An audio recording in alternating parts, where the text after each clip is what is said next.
प्रदर्शन कर रहे हैं, आंदोलन कर रहे हैं? ऐसा कुछ नहीं है। देखो 12 तारीख को हमारे जो सुप्रीमो है उनके नेतृत्व में हम लोग यहाँ आके गए थे, और इससे पहले भी जब एक्ट पार्लियामेंट में पास हुआ था, जब बेनीवाल साहब वहाँ थे नहीं, लेकिन उन्होंने हमेशा यही बात कही कि जो एक्ट बने किसान विरोधी है, और राष्ट्रीय लोकतांत्रिक पार्टी हमेशा किसानों के हित के लिए लड़ती आई है, इसलिए हमेशा किसानों के साथ रही है।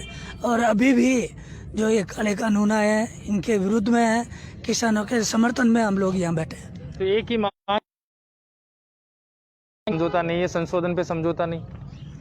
जब तक समझौता नहीं होगा, राष्ट्रीय लोकतांत्रिक पार्टी के सारे कार्यकर्ता बेनीवाल साहब के नेतृत्व में किसानों के समर्थन पे यहाँ कर्मिक अनशन रखेंगे, धरना स्थल पे भी रहेंगे, और हो सकता है अगर आज बाद में कोई डिसीजन नहीं हुआ हो तो कल से आंदोलन उग्र भी हो सकता है। इस प्रकार जी क्या लगता है कि किसानों की सरकार हमने बैठी है, किसान को वो टमाटर उनको 2-3 रुपए किलो में देना पड़ेगा, फिर उसी टमाटर को वो व्यापारी जो उद्योगपति है वो अपने बड़े बड़े स्टोरेज में रखेंगे, और मार्केट में क्या बात चलाई जाएगी सरकार द्वारा, शहरों में कहा जाएगा कि टमाटर तो पैदावार ही कम हुई है, इसलिए फिर उसको जब बेचेंगे तो वो 2-3 रुपए किलो का जो टमाटर किसान से लिया गया है 100 से 125 रुपए किलो तक बेचेगा। तो ये जो बीच का मार्जिन है ये काला बाजारी को तो बढ़ावा ही दे रही है, तो कहाँ से सरकार किसान हितैषी हो गई? कंपनी एक्ट पढ़ा है, उसमें स्पष्ट कंपनी का उद्देश्य है कि शुद्ध मुनाफा कमाना और लेबर का शोषण करना, ये तो कंपनी का उद्देश्य है। तो जब कंपनी का उद्देश्य ये है तो उसे किसानों का और मजदूर का कैसे भला हुआ? क्या सरकार कंपनी एक्ट में कोई संशोधन करना चाह रही है क्या? कंपनी एक्ट जो आज तक बना है उसमें तो स्पष्ट है कि कंपनी अपने मुनाफे के लिए काम करेगी, कंपनी मजदूरों का फसल कंपनी को देनी पड़ेगी। तो सरकार कह रही है कि एमएसपी हमने बढ़ाई पिछले 4 साल में, देख लीजिए हमने खरीदारी हमने ज्यादा। एमएसपी का एक कानून बना ले, उस एक्ट में ऐड कर ले कि भाई मिनिमम एमएसपी से खरीदेगी। लेकिन अर्थव्यवस्था, उनका कहना है कि इससे अर्थव्यवस्था डगमगा जाएगी। अर्थव्यवस्था इससे डगमगा रही है। मेरी बात सुन लो, हिंदुस्तान जो जीडीपी है, जो एक देश का विकास का पैमाना है, देश के विकास का एक विजन है, उसमें 16% इस किसानी खेती का सहयोग है, उनका इसमें है। डाउन होगा देश का विकास कहाँ होगी? जीडीपी डाउन जाएगी उल्टे। उन्होंने हमेशा प्राथमिकता से किसान और जवान की आवाज उठाने का काम किया है। उन्होंने ही राजस्थान में आवाज उठाई थी कि मुफ्त बिजली हमें मिलनी चाहिए, उन्होंने ही राजस्थान में पहली आवाज विधायक के तौर पे भी उठाई थी, और अब संसद में भी वही आवाज उठा रहे हैं कि किसान का पूर्ण कर्ज माफ होना चाहिए।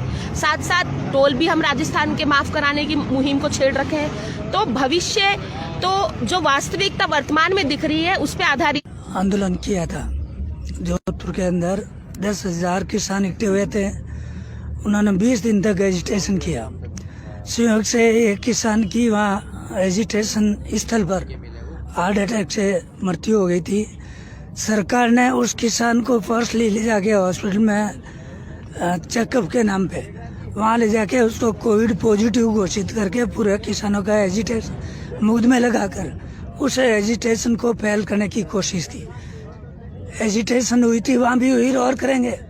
इतने दिन इलेक्शन थे पंचायतों के, तो लाइट बनी, ये तो हमेशा राष्ट्रीय लोकतांत्रिक का पहला उद्देश्य है। लाइट फ्री हो, टोल फ्री हो, किसान संपूर्ण कर्ज माफी हो, ये तो पार्टी का लक्ष्य है।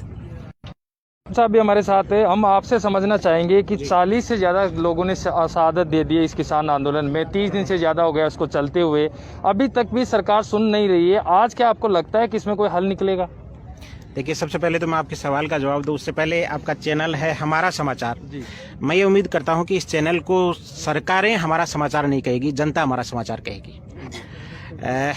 आज की जहां तक वार्ता का सवाल है, जिस तरह से अब तक सरकार ने अपने लोकतांत्रिक पार्टी मोदी सरकार के समर्थन में हुआ करती, चाहे धारा 370 हो, राम मंदिर हो, अलग अलग मुद्दे हो, हमेशा हनुमान बेनीवाल मोदी जी का।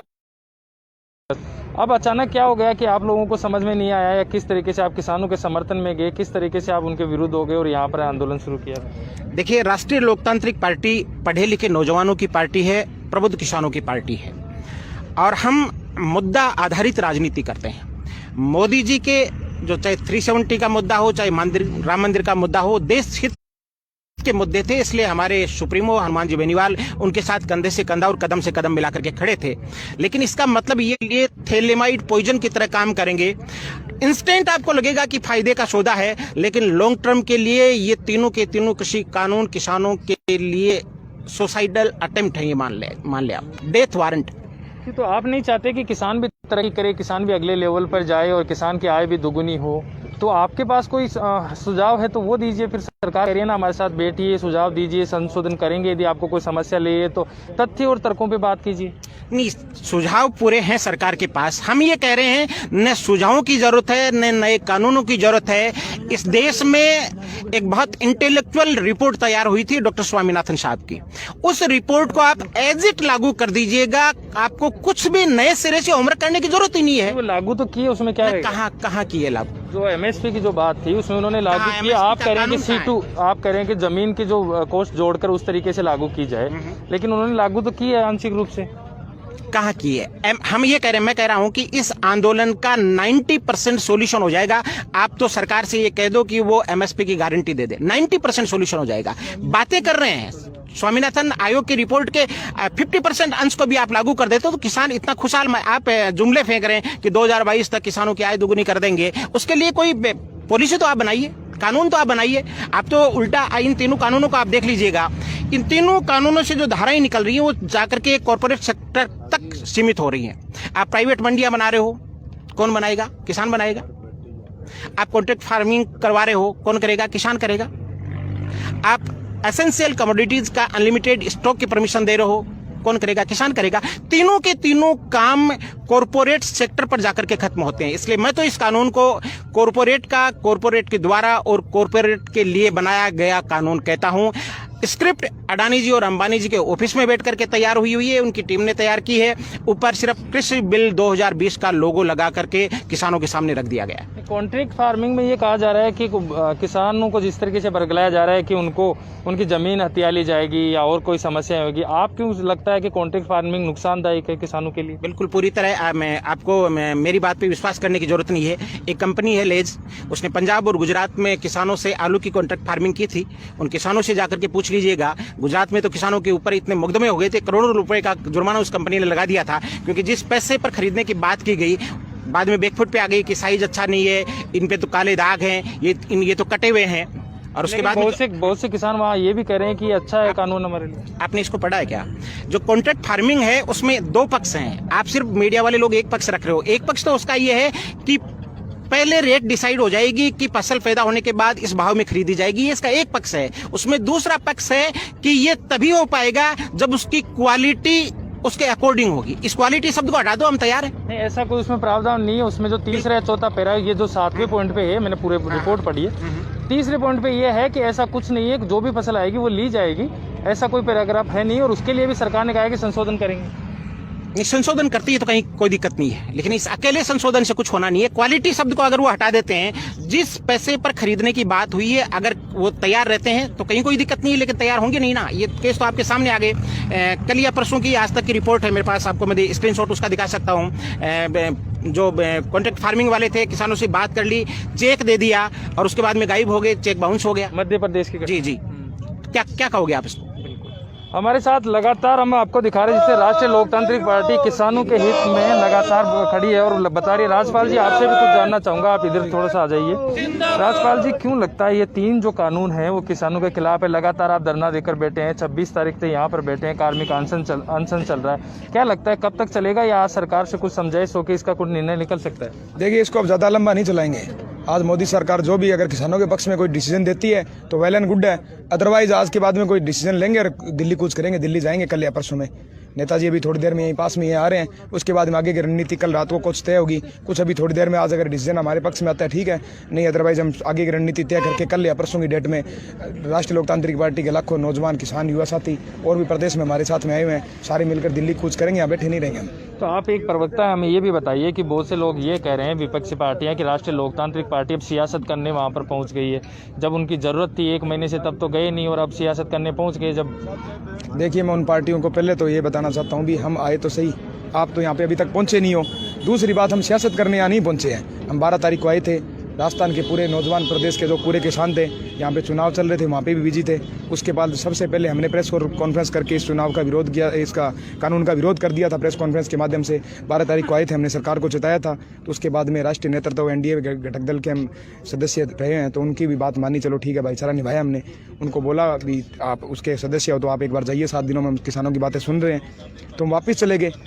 उसके बाद में अगर उन्होंने कोई हल नहीं किया तो हमने वापस प्रेस कॉन्फ्रेंस की 19 तारीख को, और यहाँ पे आके आपके सामने बैठे हैं। यहाँ पे ऐसा तो नहीं है कि आप 2023 के लिए अभी से रणनीति बना रहे हैं कि 2023 में चुनाव लड़ने हैं और किसानों के साथ देंगे तो 2023 में अच्छे कर पाएंगे, अच्छा कर पाएंगे राजस्थान में? देखिए सागर जी, 2023 तो अभी बहुत दूर है। हम कोई वोट बैंक की राजनीति करने के लिए यहाँ नहीं बैठे हैं, और इससे कोई अगर ज़्यादा राजस्थान में कोई हमारा कोई वोट बैंक बढ़ने वाला वो नहीं है। अगर वोट बैंक की राजनीति करते, अगर 2023 का छोड़ते तो हम एनडीए घटक दल में होते, तो वहाँ राजनीति करते क्यों छोड़ते? अगर हम हमारा स्वार्थ सिद्ध करते तो हम एनडीए में हो सकता आगे कोई ऐसे सोचते ना भी मंत्री बनेंगे कोई अलग कोटे से लेके, उनके बारे में सोचते। एनडीए घटक दल क्यों छोड़ते?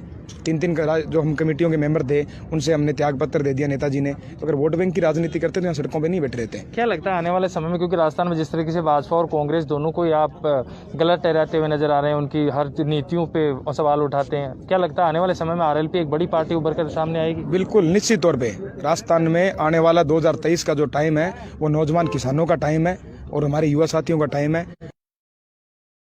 का दोनों का, कांग्रेस और भाजपा दोनों का सुपड़ा साफ कर देंगे, और राष्ट्रीय लोकतांत्रिक पार्टी 100 से ज़्यादा सीटें जीतेगी राजस्थान 2023 के अंदर। और एक किसान का बेटा, कोई मजदूर व्यापारी, हमारा हम सब में से कोई निकला हुआ एक हमारा कोई नेता जो नेतृत्व करेगा वो इस प्रदेश का मुख्यमंत्री बनेगा। कांग्रेस बीजेपी की जगह नहीं मिलेगी नेताओं को। यदि आज शाम को निर्णय नहीं निकलता है तो आप कम शब्दों में बताइए कि क्या करेंगे, क्योंकि आगे तो हरियाणा सरकार ने बॉर्डर सील कर रखी है, किस तरीके से जाएंगे आगे? बॉर्डर उठा के फेंक देंगे, बॉर्डर नहीं हमारे आड़े आएगी। अगर आज कोई डिसीजन नहीं आता, वो तय करेंगे कि हमारा अगला जो कदम है वो क्या होगा। ये जो आंदोलन आप कर रहे हैं वो राष्ट्रीय लोकतांत्रिक पार्टी का है या किसानों के लिए किया जा रहा है? देखो, हमारा जो आंदोलन है हम किसानों के लिए कर रहे हैं, और हमने हमारा समर्थन किसानों को दिया है। उसका नेतृत्व हम नहीं कर रहे, हम तो उस किसानों को सशक्त करने के लिए, मजबूत करने के लिए, उनके पीठ मजबूत करने के लिए पीछे खड़े हैं। तो हमने आपको लगातार हम दिखा रहे हैं कि पिछले 1 महीने से ज़्यादा किस तरीके से किसान रोड पर बैठे हैं और लगातार ये कह रहे हैं कि जब तक किसानों के कानून, ये जो काले कानून जिनको बता रहे हैं वो वापस नहीं होंगे, तब तक हम यहाँ से हटने वाले नहीं हैं। लेकिन मोदी सरकार भी लगातार अड़ी हुई है कि संशोधन पे बात कर सके, तर्क और तथ्यों पे हम बात करेंगे, कानून वापस नहीं होंगे। आज वार्ता है 7वें दौर की, क्या कुछ होगा उसमें ये सबको पता चलेगा। लेकिन उससे पहले क्या कहना चाहेंगे आप? सर, मैं तो इतना ही कहना चाहूँगा, हमारे राजस्थान में एक कहावत है कि जक्की भैंस सुई नहीं, पाव से नहीं, बिगड़ डांग देना पड़ा है।